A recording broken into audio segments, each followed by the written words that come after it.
Assalamualaikum warahmatullahi wabarakatuh. Jumpa lagi bersama saya Heri, dan kali ini saya akan berbagi tentang beberapa risiko usaha toko plastik.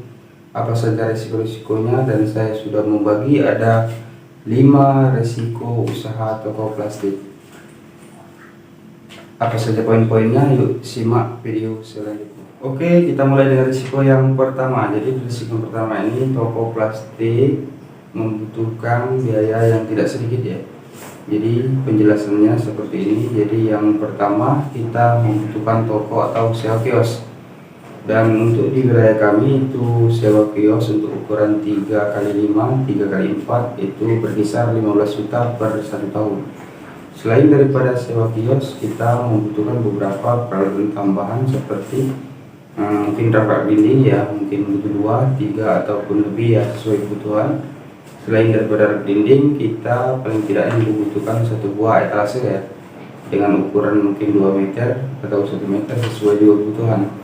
Dan yang tak kalah penting, biasanya toko plastik itu memiliki beberapa gudang.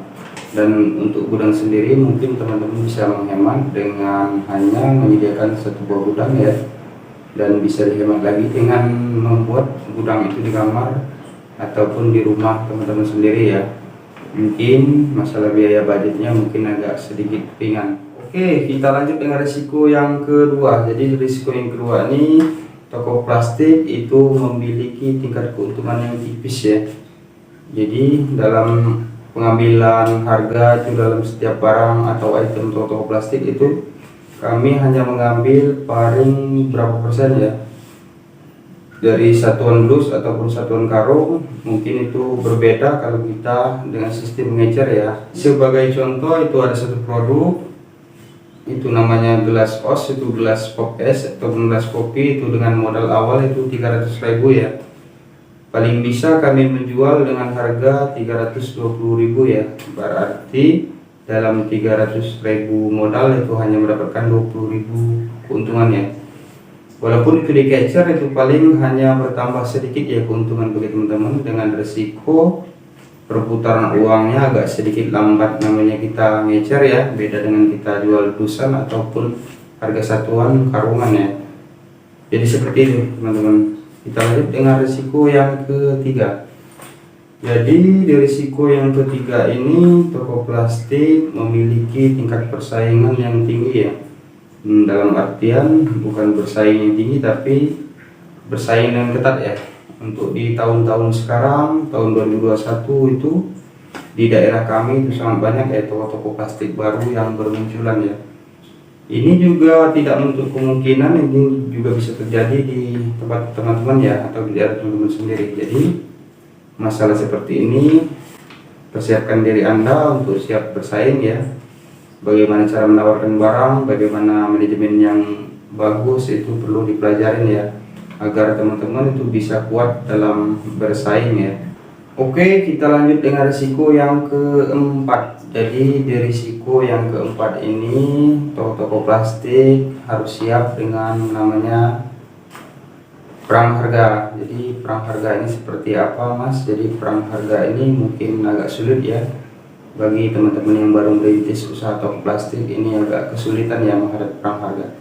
Jadi perang harga ini terjadi karena ada suatu produk ataupun beberapa produk itu yang stok di gudangnya menumpuk ya, dan perputarannya lambat, konsumennya sedikit. Nah, dari sini biasanya memicu suatu proses namanya perang harga. Jadi setiap toko berusaha menawarkan harga termurah kepada pelanggan-pelanggan baru, dan hal itu bisa saling tarik-menarik antara pelanggan ya. Jadi toko A menjual dengan harga 10.000, toko B bisa menjual dengan harga 9.500, dan toko C itu bisa menjual modal dengan harga 9.000 ya.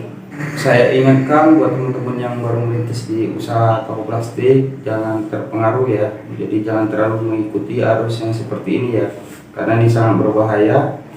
Yang jelas Anda tidak mungkin diuntungkan ya. Jadi yang diuntungkan adalah konsumen Anda, dan Anda pun mungkin merasa sedikit rugi atau keuntungan Anda tuh terus tergerus ya. Kalau cuma keuntungan 1.000 ataupun 500 perak mungkin tidak teruji Untuk wilayah kontrakan, ruko, sewa kios ya, belum lagi bayar karyawan. Dan oke, kita sampai dengan poin yang terakhir, yaitu risiko yang kelima. Jadi risiko yang kelima ini, toko plastik baru harus siap dengan sistem namanya sistem tempo ya. Jadi sistem tempo ini ngambil barang duluan dan bayarnya belakangan, dan bayarnya pun itu bisa dengan diulur-ulur waktu ya. Jadi sulit ya untuk sistem tempo ya, buat teman-teman yang baru berkembang di bisnis usaha toko plastik itu sangat sulit ya. Sebaiknya menghindari namanya sistem tempo ya. Walaupun terpaksa, itu teman-teman harus memberikan tempo pada langganan atau pelanggan baru. Itu usahakan nominalnya jangan sampai gede ya. Itu mungkin berkisar antara 1 juta atau 2-3 juta ya. Kalau sudah di atas 5 itu mungkin berbahaya ya.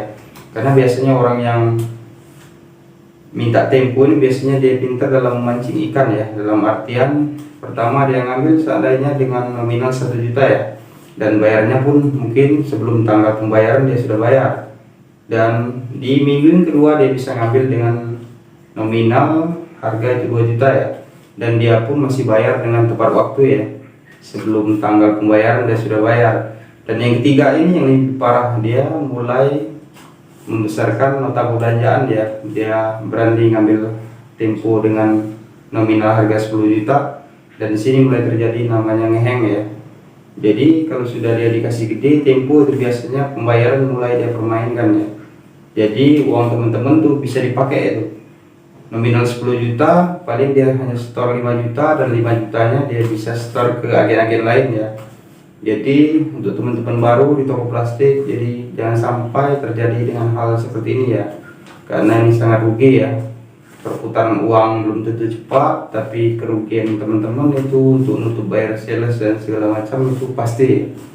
Jadi mungkin teman-teman bisa sedikit mengeset ulang ya masalah sistem tempo dan segala macam ya. Oke, sekian dari saya. Mungkin video ini dapat bermanfaat bagi teman-teman sekalian. Jangan lupa like dan subscribe, dan saya ucapkan terima kasih.